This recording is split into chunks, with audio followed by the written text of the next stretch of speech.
अपना घर, अपनी माएं बहनें और बीवियां दिखाओ और पैसे कमाओ। कैसा गलीज काम है ये। इम्पल्सिवली कैमरा उठाओ, अपनी जिंदगी के मोमेंट्स को शूट करो और शेयर कर दो। शेयर करने वालों में गैरत की कमी है या फिर देखने वालों का ज़मीर मर चुका है। टिकटॉक पर गालियां दो, टिकटॉक लाइव पर आकर पैसे मांगो और गरीबों की हेल्प कर दो। आखिर ये डिजिटल भिखारी चाहते क्या हैं? कसूरवार ये लोग कम हैं और इनकी ऑडियंस ज़्यादा है जो इनके व्लॉग्स देखते हैं। स्क्रिप्टेड लड़ाइयाँ लड़ के आप अपनी कौम को क्या सबक देना चाहते हैं या फिर क्या सिखा रहे हैं, ये पूरी व्लॉगिंग कम्युनिटी को एक्सपोज करेंगे हम आज की अपनी इस ब्रांड न्यू डॉक्यूमेंट्री में।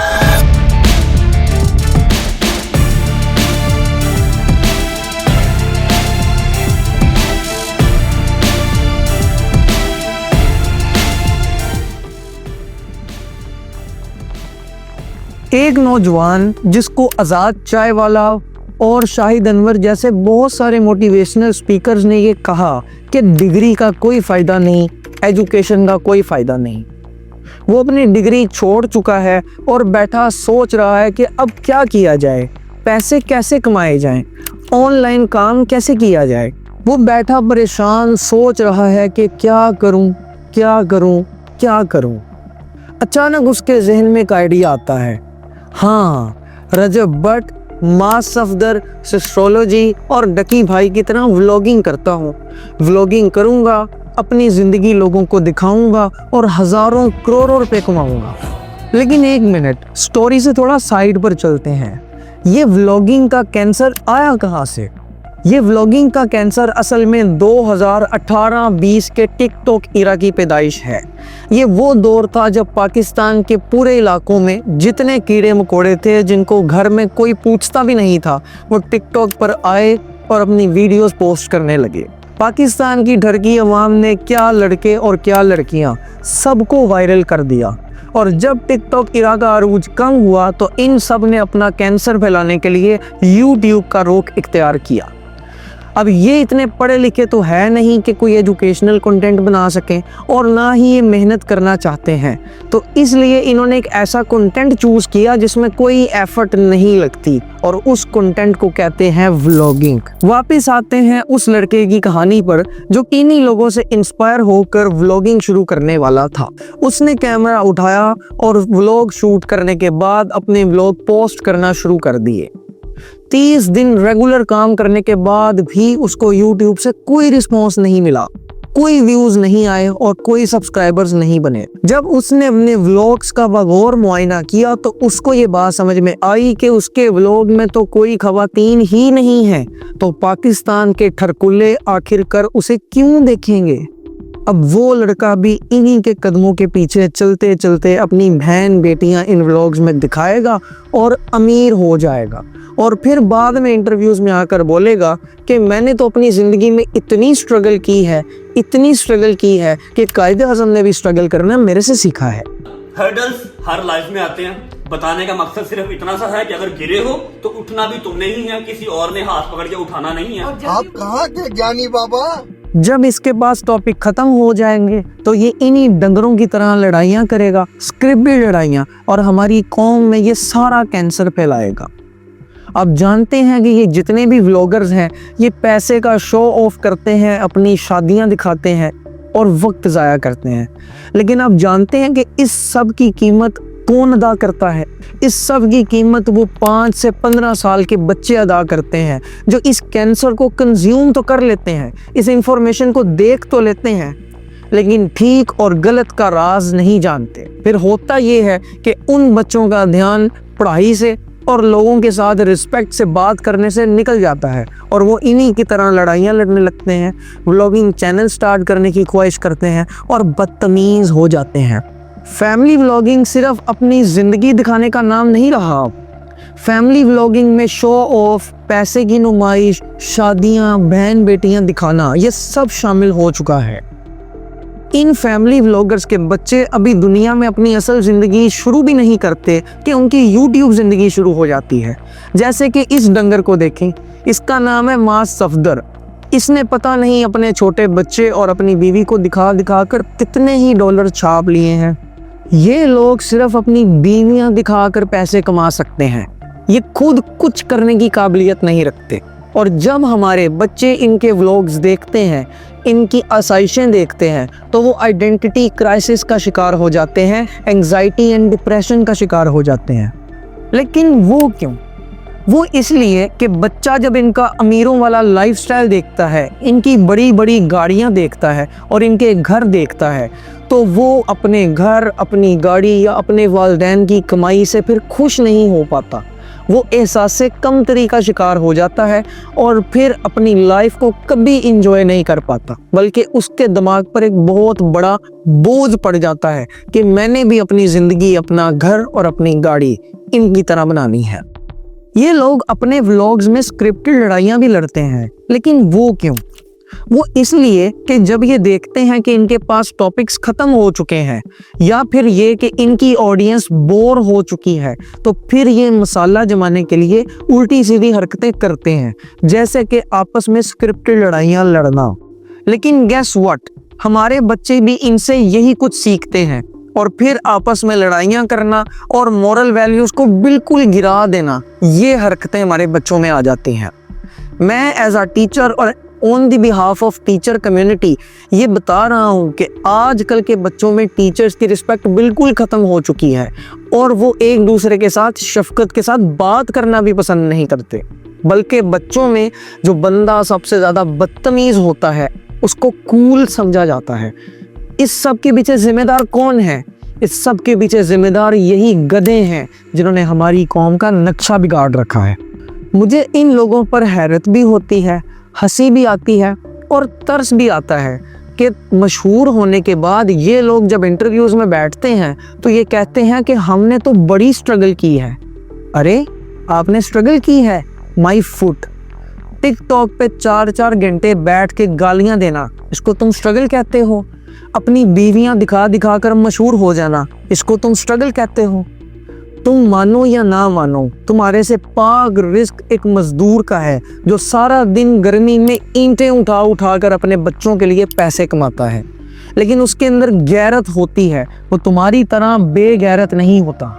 इनमें से कुछ लोगों को आप इंटरव्यूज़ में सुनेंगे, वो ये कहते हैं कि हम तो गरीबों की बहुत हेल्प करते हैं, ये जो पैसा हम कमाते हैं इससे गरीबों की भी हेल्प होती है। टिकटॉक से अर्निंग आई और उसके 3 हिस्से किए और वेरी ग्रेटली आपने 2 हिस्से अपने दोनों दोस्तों को दिए और एक हिस्सा आपने पूरा जो है वो डिस्ट्रीब्यूट कर दिया। इनकी ये बात बिल्कुल इसी तरह है कि कोई तवाइफ अपने हराम के पैसे से गरीबों की हेल्प करे और फिर खुद को अच्छा समझे। हराम के पैसे से गरीबों की हेल्प करना ये इस्लाम में अलाउड नहीं है और किसी मर्तबे के ऊपर आपको नहीं लेकर जाता। आप जानते हैं कि व्लॉगिंग से इनकी अपनी फैमिलीज़ को भी नुकसान लाहक होता है। वो कैसे? आपने देखा होगा कि पिछले दिनों डकी भाई की बीवी की एक वीडियो वायरल हो गई। बेशक वो वीडियो फेक थी, लेकिन आपने अपनी इज्जत को पूरी दुनिया में वल्नरेबल तो कर दिया ना, ये नुकसान होता है इनको। बिल्कुल इसी तरह की मिसालें आपको कुछ टिकटॉकर्स जैसे कि मिनाहिल मलिक, इंशा रहमान और ईशा राना जैसे गधों में मिलेंगी। इमेजिन करें कि जब इनके बच्चे पैदा होंगे और वो ग्रो अप होने के बाद अपने पेरेंट्स की ऐसी वीडियोस देखेंगे तो वो किस अज़ियत से गुजरेंगे। लेकिन ये लोग पता नहीं क्यों ऐसा सोचते ही नहीं हैं। असल बात तो ये है कि ये लोग बिल्कुल भी नहीं सोचते। वो इसलिए कि ये लोग पढ़े लिखे नहीं हैं, बल्कि ये अनपढ़ जाहिल लोग हैं। अगर ये पढ़े लिखे होते तो क्या ये व्लॉगिंग ही करते? अब इनके कुछ अनपढ़ फॉलोअर्स आकर कमेंट सेक्शन में भौंकेंगे कि अनपढ़ तो विराट कोहली और क्रिस्टियानो रोनाल्डो भी है, तो क्या आप उनके बारे में भी ये बात कहेंगे? जी नहीं, वो अपनी सोसाइटी में कैंसर नहीं फैलाते, लेकिन ये लोग अपने मुआशरे में बच्चों के ऊपर कैंसर के तौर पर चिपक चुके हैं। ये लोग सिर्फ गालियां दे सकते हैं और बीवियां दिखा सकते हैं और कोई काम नहीं कर सकते। और इनमें सबसे बड़ा सरगना रजब भट्ट है। जिसको शर्म ही नहीं आती। ये रजब भट्ट अपने आप को शिया कहता है, अपनी मातम की वीडियोस भी अपलोड करता है, लेकिन ये क्या, इसके सारे व्लॉग्स में एक भी काम मौला इमाम हुसैन की तरबियत वाला नज़र नहीं आता। क्या ये इमाम हुसैन की तरबियत है कि अपनी बीवियों को और अपनी बहनों को और अपनी माओं को शादियों में बेपर्दा करके पूरी दुनिया में दिखाया जाए और पैसे कमाए जाएं? खुदा की कसम, ये इमाम हुसैन की तरबियत नहीं हो सकती। तुम कैसे शिया हो कि तुम अपने मौला की इताअत ही नहीं करते? हमारी पाक बीबी फातिमा तो ज़हरा की तरबियत तो ये थी कि करबला में भी बीबियों ने अपने पर्दे बचाने के लिए पूरी कोशिश की, लेकिन तुम लोग तो उनकी रिदा का मजाक उड़ाते हो और अपने आप को शिया कहते हो। तुम्हें शर्म आनी चाहिए और मौला से माफ़ी तलब करनी चाहिए जो तुमने किया है। मेरा ये सारी व्लॉगिंग कम्युनिटी को चैलेंज है कि तुम अपनी बीवियां दिखाना बंद करो और एजुकेशनल कंटेंट पर आओ। इसमें दो बातें हैं, एक तो तुम्हारे पास ये काबिलियत ही नहीं कि तुम एजुकेशनल कंटेंट बना सको, और दूसरी बात ये कि तुम्हारी ऑडियंस ही एजुकेशन को पसंद नहीं करती। और इसकी सबसे बड़ी मिसाल डकी भाई का भाई ज़िया है। डकी भाई की व्यूअरशिप और उसके सब्सक्राइबर्स ज़िया से कितने ही ऊपर हैं, लेकिन ज़िया का कंटेंट टॉप नॉच एजुकेशन पे काम करता है। यहाँ से हमें हमारी कौम की प्रायोरिटीज़ नज़र आती हैं। यहाँ से एस्ट्रोलॉजी, डकी भाई, मास सफदर और रजब भट्ट की ऑडियंस को मैं इक्वली बल्कि इनसे ज़्यादा गलीज और घटिया समझता हूँ, क्योंकि आप लोग इनको देखते हैं और इस तरह का कंटेंट देखना पसंद करते हैं, तभी ये ऐसा कंटेंट बनाते हैं। शेख आतिफ अहमद कहते हैं कि किसी कौम के कामों से पता चलता है और शौक, इंटरेस्ट से पता चलता है कि उस कौम पर कितनी मेहनत की ज़रूरत है।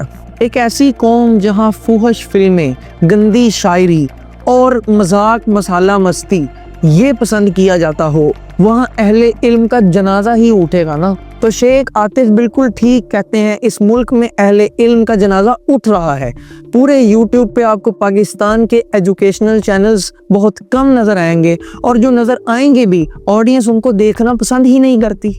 हमारे नौजवानों के पास ना तो कोई मकसद है और ना ही मकसद अचीव करने की ताकत और मेहनत का जज्बा। जब इजराइल ने फ़लस्तीन के बच्चों को कत्ल करना शुरू किया तो क्या आप सब ने KFC, पेप्सी और कोका कोला को बाइकआउट किया?